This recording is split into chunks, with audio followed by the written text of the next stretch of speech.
Hi kaibigan! Welcome to my channel. Ngayon meron akong ibabahagi sa inyo kung paano bayaran yung SSS loan gamit lang ang ating GCash account.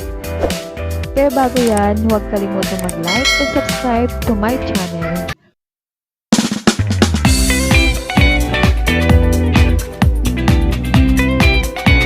Okay, simulan na po natin.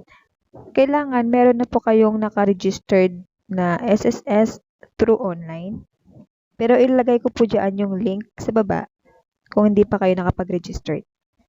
So, since meron na ako ditong account, so open ko lang yan, then nakasave naman na siya. Open. Dito, nakikita nyo yung payment reference number or PRN. Dito nyo makikita yung inyong loan. So, since dito meron dalawang loan type na aking na-avail, yung calamity loan and then salary loan. So, yung kailangan natin dyan, yung PRN or payment reference number, kopyahin nyo yan, at saka yung loan account number, kopyahin nyo rin po yan. Dahil yan po yung gagamitin natin sa GCash account pag binayaran na natin. Since yung total amount of obligation dito is malaki, at saka kung hindi pa natin kaya siyang bayaran, pwede natin bayaran yung kaya lang po natin. So, kagaya nito, yung amount to be paid is same lang siya dito sa total amount of obligation. So, kung gusto natin na 1,000 or 500 lang, so, lagay natin dito. Since 500 lang muna bayaran ko, same din dito sa may salary, 500 din. Palitan lang natin yun. 500. Tapos, nakikita nyo yan, itatype nyo lang siya, yan.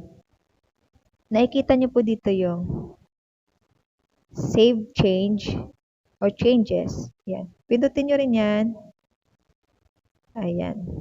Tsaka, makikita nyo po dito yung change have been saved. So, okay nyo lang po yan.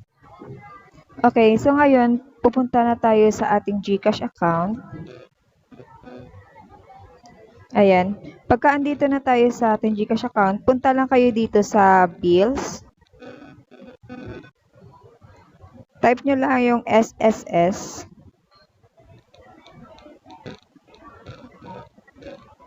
Itong pipiliin nyo, SSS Loans or TPL. Tapos dito nyo na makikita kung magkano yung ibabayad nyo. So dito, lagay nyo dun yung amount na gusto nyo bayaran, 500. Tapos meron siyang charge fee, 8 pesos.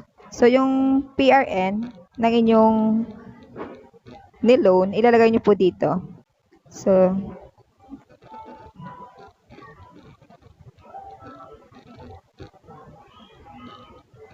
at saka, eto po, kailangan make sure na tama yung PRN na nilagay ninyo at saka yung account number.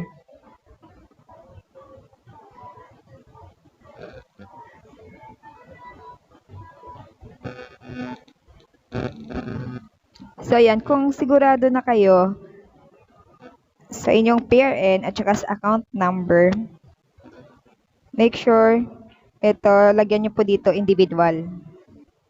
Country, Philippines.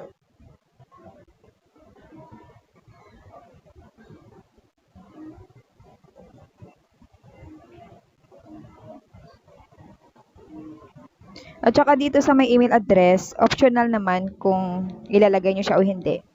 At kung nakikita po ninyo dito sa Protect Your Bills Protect Your Bills Now.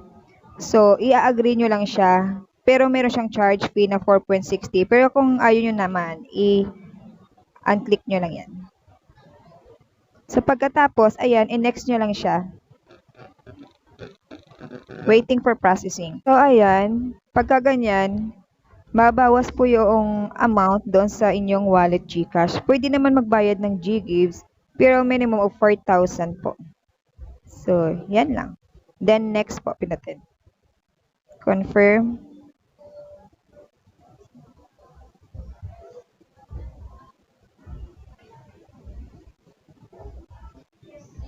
So, yan. Okay na yung inyong payment. So, ngayon, titignan natin doon sa ating SSS through online kung pumasok na ba yung ating binayad. At ayan na nga, yung naka-arrow, pumasok na yung ating binayad.